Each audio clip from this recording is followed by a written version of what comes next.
रुक करेंगे। देश में मानसून अब पूरी तरीके से रफ्तार पकड़ चुका है। एक तरफ उत्तर भारत के कई राज्यों में बारिश दस्तक दे चुकी है, तो कई राज्यों में भीषण गर्मी भी नजर आ रही है। आपको बता दें कि पूर्वोत्तर में पूर्वोत्तर में मानसून से अफरा तफरी मची हुई है। असम और अरुणाचल प्रदेश में लगातार हो रही मूसलाधार बारिश ने बाढ़ और भूस्खलन की गंभीर समस्याओं को पैदा कर दिया है। लाखों लोग बारिश से प्रभावित हुए हैं, सैकड़ों गांव जलमग्न हो चुके हैं और लगातार राहत बचाव कार्य असम और अरुणाचल प्रदेश में जारी है। वहीं दिल्ली की बात करें तो दिल्ली एनसीआर के लोगों के लिए राहत की खबर है। अगले 2-3 दिनों के भीतर मानसून राजधानी में दस्तक दे चुका है। आपको बता दें कि भारतीय मौसम विज्ञान विभाग यानी कि आईएमडी के अनुसार दक्षिण पश्चिम मानसून तेजी से आगे बढ़ रहा है। मंगलवार को मानसून ने उत्तर प्रदेश, उत्तराखंड, हिमाचल प्रदेश और लद्दाख के कई हिस्सों में प्रवेश कर लिया है। इसके साथ ही मध्य प्रदेश, छत्तीसगढ़, झारखंड और बिहार के शेष इलाकों को भी मानसून ने पूरी तरीके से कवर कर लिया है।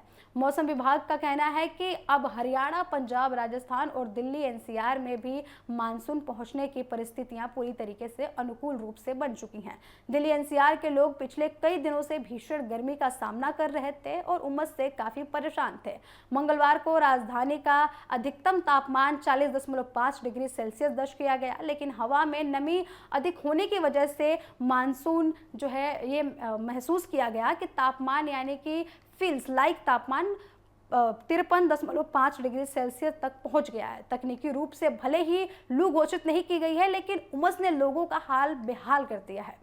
अब मौसम विभाग का अनुमान है कि अगले 2 से 3 दिनों में मानसून दिल्ली पहुंच जाएगा, जिसके बाद तापमान में गिरावट आएगी और लोगों को राहत मिलेगी। वहीं मौसम विभाग ने यह भी बताया है कि 2 जुलाई से उत्तर पश्चिम भारत में एक नई पश्चिमी विक्षोभ सक्रिय होने वाला है। इसके प्रभाव से हिमाचल प्रदेश, जम्मू कश्मीर, लद्दाख, पंजाब, हरियाणा, चंडीगढ़ और दिल्ली एनसीआर समेत कई इलाकों में 6 जुलाई तक तेज हवाओं के साथ गरज चमक और भारी बारिश देखने को मिल सकती है। इसके अलावा पूर्वी उत्तर प्रदेश में 3 से 5 जुलाई के बीच कई स्थानों पर भारी बारिश का अनुमान भी जताया जा रहा है। उत्तर प्रदेश में भी मानसून की एंट्री के साथ मौसम का मिजाज बदल गया है।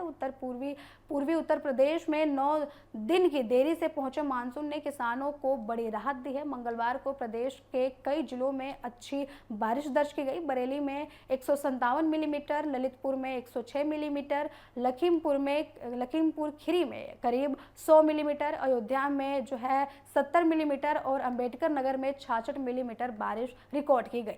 बारिश के बाद कई जिलों में तापमान 5 से 7 डिग्री सेल्सियस तक कम हुआ है, जिसके बाद लोगों ने गर्मी में राहत महसूस की है। आपको बता दें कि मौसम विभाग के आंकड़े बताते हैं कि जून महीने में उत्तर प्रदेश में सामान्य से 54% कम बारिश हुई है। पूर्वी उत्तर प्रदेश में 58% और पश्चिमी उत्तर प्रदेश में 47% कम वर्षा दर्ज की गई है। ऐसे में किसानों को उम्मीद है कि जुलाई में अच्छी बारिश होने से खरीफ की फसलों की बुआई में गति मिलेगी। इसके बाद उत्तराखंड में मानसून के पहुंचने के साथ मौसम विभाग ने अगले 4 दिनों के लिए भारी बारिश की चेतावनी जारी की है। देहरादून और बागेश्वर जिले के लिए ऑरेंज अलर्ट भी जारी कर दिया गया है, जबकि टिहरी, पौड़ी, नैनीताल, चंपावत, उधम सिंह नगर और पिथौरागढ़ में भी भारी बारिश का अनुमान जताया जा रहा है। 3 और 4 जुलाई को भी पर्वतीय क्षेत्रों में तेज बारिश, गरज चमक और 3 से 40 किलोमीटर प्रति घंटे की रफ्तार से हवाएं चलने की संभावनाएं जताई जा रही हैं। आपको बता दें कि प्रशासन ने लोगों से नदी नालों और भूस्खलन संभावित क्षेत्रों से दूर रहने की अपील की है। जहां उत्तर भारत बारिश का इंतजार कर रहा है, वहीं पूर्वोत्तर भारत में लगातार हो रहे बारिश ने हालत बेहद गंभीर कर दिया है। आपको बता दें कि अरुणाचल प्रदेश और असम में बाढ़ और भूस्खलन से जनजीवन पूरी तरीके से प्रभावित हुआ है। दोनों राज्यों में करीब 2 लाख लोग इस आपदा से प्रभावित बताए जा रहे हैं।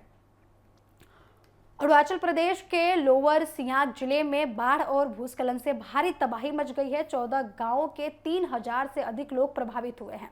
नारी कोई क्षेत्र में धान की फसलें, सड़कें, पुल, अन्य बुनियादी ढांचों को भारी नुकसान पहुंचा है। वहीं प्रशासन राहत और बचाव कार्य को बड़े स्तर पर चला रहा है। मुख्यमंत्री और राज्यपाल ने हालात की समीक्षा भी करते हुए अधिकारियों को राहत कार्यों में तेजी लाने के निर्देश दिए हैं। तो जहां उत्तर भारत भीषण गर्मी झेल रहा है, वहीं पूर्वोत्तर में बाढ़ के हालात बने हुए हैं। वहाँ इतनी मूसलाधार बारिश हो रही है जिसके कारण बुनियादी ढांचे, रोड, सड़क सब जो है टूटने की खबर सामने आ रही है। कई लाखों लोग प्रभावित नजर आ रहे हैं। वहीं सीएम ने और राज्यपाल ने राहत बचाव कार्यों को तेज करने के निर्देश दिए हैं।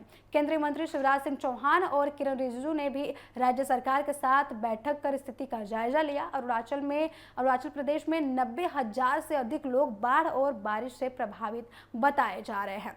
वहीं असम की बात करें तो असम में भी हालात चिंताजनक बने हुए हैं। राज्य में 60,000 से ज्यादा लोग बाढ़ की चपेट में आ चुके हैं। सबसे ज्यादा असर धेमाजी जिले में देखने को मिला, जहां 40,000 से अधिक लोग प्रभावित हुए और करीब 60 गांव पूरी तरीके से जलमग्न हो चुके हैं। प्रशासन नावों के जरिए लोगों को सुरक्षित स्थानों पर पहुंचा रहा है और राहत शिविरों में भोजन, दवाइयां और अन्य जरूरी सुविधाएं भी उपलब्ध करा रहा है। तो आपको बता दें कि पूर्वोत्तर में हालात इतने ज्यादा गंभीर हो चुके हैं कि नावों के जरिए लोगों के पास पहुंचा जा रहा है, उनको रेस्क्यू किया जा रहा है और उनके पास जो है प्राथमिकी की चिकित्सा की चीजें पहुंचाई जा रही है। इसी बीच मध्य प्रदेश से भी चिंता बढ़ाने वाली तस्वीरें सामने आई हैं। कम बारिश के कारण जबलपुर स्थित बरगी बांध में पानी का स्तर लगातार घटता जा रहा है, जो चिंता का विषय बना हुआ है। बताया जा रहा है कि पिछले 42 वर्षों में ऐसा पहली बार हुआ है कि बांध पूरी तरीके से सूखने के हालात में है। बांध का जलस्तर तेजी से गिरने के कारण पुरानी नावें, मंदिर और अन्य संरचनाएं फिर से दिखाई देने लगी हैं। विशेषज्ञों का कहना है कि यदि जल्द से पर्याप्त वर्षा नहीं हुई तो सिंचाई और पीने के जल की आपूर्ति पर काफी असर पड़ सकता है।